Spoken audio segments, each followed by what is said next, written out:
Welcome back, everyone. Today we are going to the zoo, specifically Baikulla Zoo or Veer Mata Jijabai Bhosle Udyan and Zoo. Try to say that 10 times fast. The ticket prices is rather normal, adult 50, child 25 and family 100. And hey, look at this letterbox. You don't even see these things anymore. Now the funny thing is I've went to a lot of zoos across India. Pune Zoo, Hyderabad Zoo, Alipur Zoo in Kolkata, Nandankanon in Odisha, Banarghatta in Bangalore, Mysore, and so many other places. But I never went to Baikulla Zoo or Mumbai Zoo, which is kind of funny since I live in Mumbai but never even visited that place.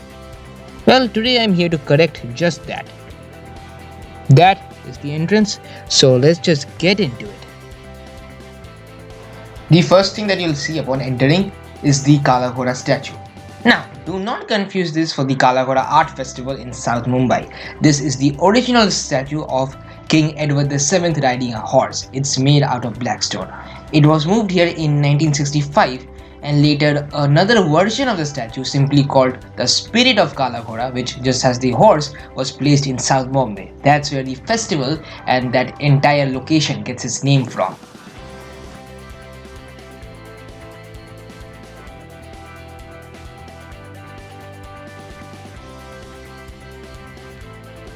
The first animal that I saw was the Asian elephant or the Indian elephant. They once used to roam most of Asia, but now they're only limited to select places in India, Malaysia, and Myanmar. They are far smaller than their African counterparts as well as have slightly darker skin with smaller ears. You can see it right here. They are actually far calmer than their African counterparts and are often used for elephant rides. After that, we had the sloth bear enclosure with honestly a pretty creepy statue of Mowgli, if I do say so myself. Sloth bears are native to India. They may look like black bears, but they are a separate species from them. They are actually quite aggressive because they share a lot of the territories with tigers and leopards and thus are very territorial.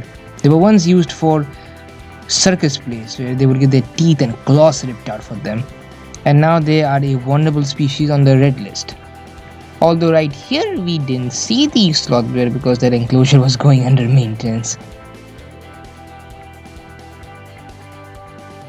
After that I headed towards the tiger enclosure.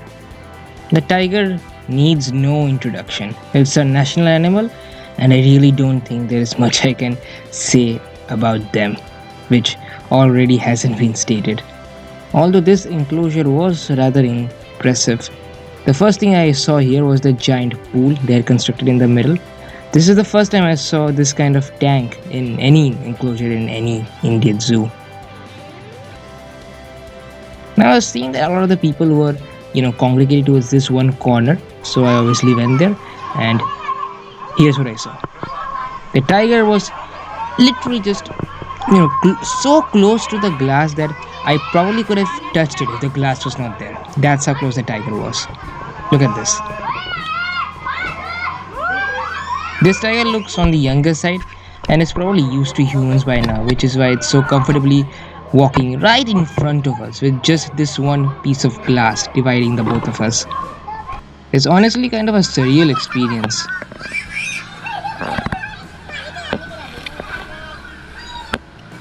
While tigers are cats, they have no problem with the water. They actually are great swimmers, and in the Sundarbans, the tigers there, their diet consists of 10% fish and other crustaceans.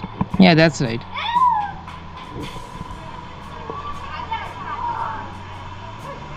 And even outside the Sundarbans, a lot of tigers spend a lot of their time near water, near ponds or rivers. And this guy seemed more curious with us than anything else. You can see it's very relaxed. It's closing and opening its eyes, which usually is a sign of relaxation in cats and felines. He was just playing in the pool. Although one thing I do not appreciate is all the screaming that all the people were doing. That is something that I can never get over. Eventually, the tiger just got tired, which I would have been too, and jumped out of the pool. And there he goes. After that, the tiger continued to roam around the glass for the next few minutes. Tigers have a lot of muscle in their body, and if a tiger dies standing up, it will continue to stand upright. It won't even fall over. That's how strong their muscles are. You can see all of them heading towards it, just screaming. If you're going to a zoo, please don't do this. It's really stupid on your part, really. These are the same people who, watch Animal Planet for entertainment but then also get scared of a cockroach. After that, I was headed straight towards the penguins. The penguins really are the main attraction at Baikulla Zoo. Mumbai Zoo is currently the only zoo in the entire country that has penguins. These penguins are Humboldt penguins, to be specific. Now, just like how Mumbai Zoo only has penguins, Darjeeling Zoo is actually the only zoo in India that has red pandas. And along with that, Mysore Zoo, which is in Karnataka, is the only zoo in the country that has gorillas and cheetahs. So, these are some of the exclusive animals you can find in specific zoos. These specific penguins are a fairly late addition to the zoo, as this zoo is one of the oldest zoos in the entire country. And as an animal lover, I am incredibly lucky that I have managed to see each and every one of them up close and personal for myself. The penguins housed at the Baikulla Zoo are the Humboldt penguins. They live in South America, specifically off the coast of Peru. They are named after the Humboldt Current that passes through South America. They are among the smaller species of penguin found in the world.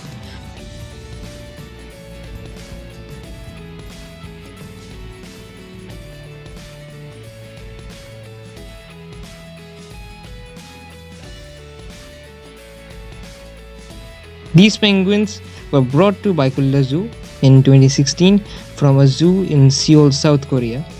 They initially brought about 8 of them, including a breeding pair of 1 male and 1 female, Molt and Flipper, their names were, and they eventually did breed, and by now the penguin population at Baikulla is at a healthy 18.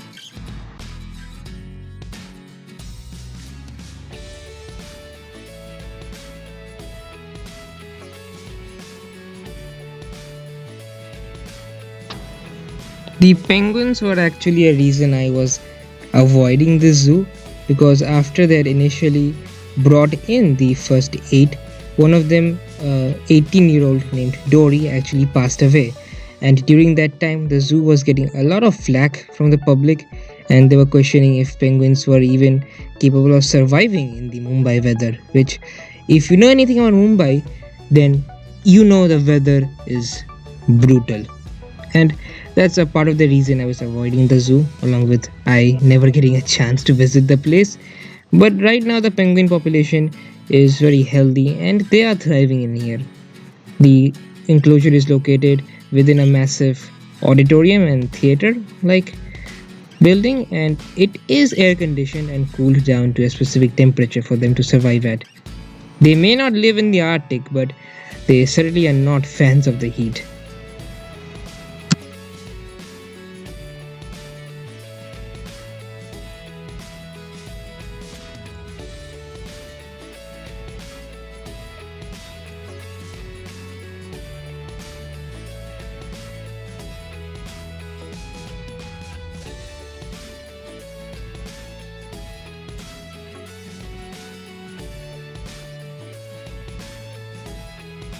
After the penguins, I headed out, and here look, a BMC tram. Trams actually used to run in Mumbai, believe it or not. Just outside the penguin enclosure was the zoo's cafeteria. So I had a couple of sandwiches here. There were a lot of other food options, but I just went with a simple sandwich. There was also a gift shop here, as well as a few benches on the outside to sit on. And after that, I headed to the next area. Bird's paradise, their bird enclosure, their bird area. Most zoos have like a separate area dedicated to all their birds instead of having their enclosures just all around the zoo. So this was Mumbai Zoo's version of that. The first bird that we saw was the Malabar pied hornbill. It can be found near the Western Ghats. Hornbills as a whole are only really found in India, and they are a massive and beautiful bird, including this one right here as well. Fun fact, in Odia, hornbills are called kuchilakhai. The reason for this is kuchila is the name of a tree out of which they create homeopathic medicine, and hornbills actually eat the fruits of that tree, hence kuchila khai.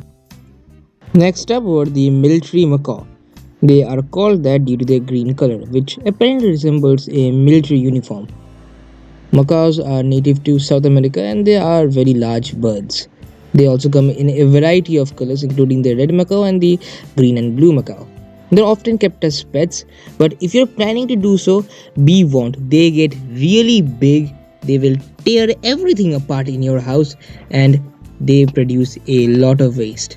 I actually got to hold a macaw once, and boy, are they heavy. So just be careful with that. Otherwise, they are highly intelligent birds and can make for a great pet if you can keep them. After that, we have the African grey parrot. These are some of the most intelligent birds in the world, and people say they have the intelligence equivalent to a human 3-year-old. And right next to them were the regular cockatoos and parakeets. These are your lovebirds. Now, they are very common as pets, but here, my goodness, there were a ton of them. There were a little swarm of them. That's how many there were here. Apparently, there was also pheasants in this same enclosure, but I couldn't see them. And just look at that, how many birds there are. They also had massive cameras set up in the bird enclosure to get better footage of them and to monitor them more closely. Here you can see some better photos of the African greys as well as the other birds. Look at their little cheeks, like they're blushing. The outside of the enclosure were also visible and they're actually quite big. They appear smaller from the inside. Next to the birds were the turtles. These are red-eared sliders, very commonly sold in pet shops, and this is another reason you should think twice before getting them. They get really big, and these are very young, like a year old. And after that, we had the Indian flapshell turtle, a rather rare species of turtle, which you could see right here.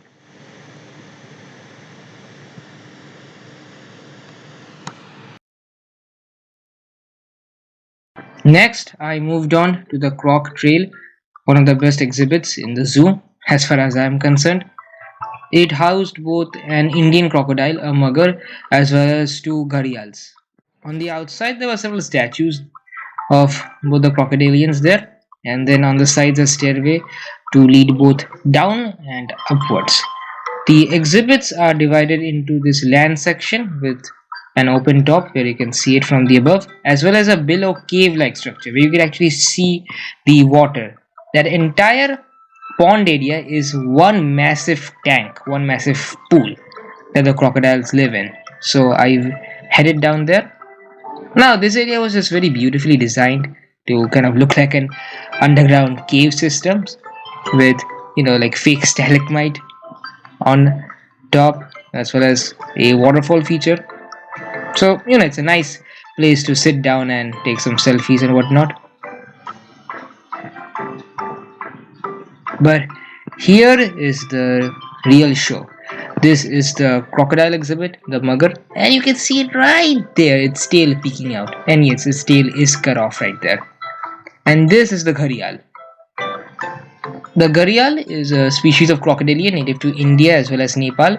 They used to be far more widespread across Asia to parts like Pakistan, Malaysia, Myanmar, etc. But their numbers have drastically decreased in the 20th century. Right now, I believe the current wild population of gharials is around 6 to 900, anywhere between that, and their captive populations aren't that better either. Currently, to get their numbers up in the wild, several conservation movements have been started to preserve their population as well as to captively breed them with moderate amount of success till now. This individual, I believe, is a female. The male gharials have a dome-like structure at the end of their snouts, which is what they're named after.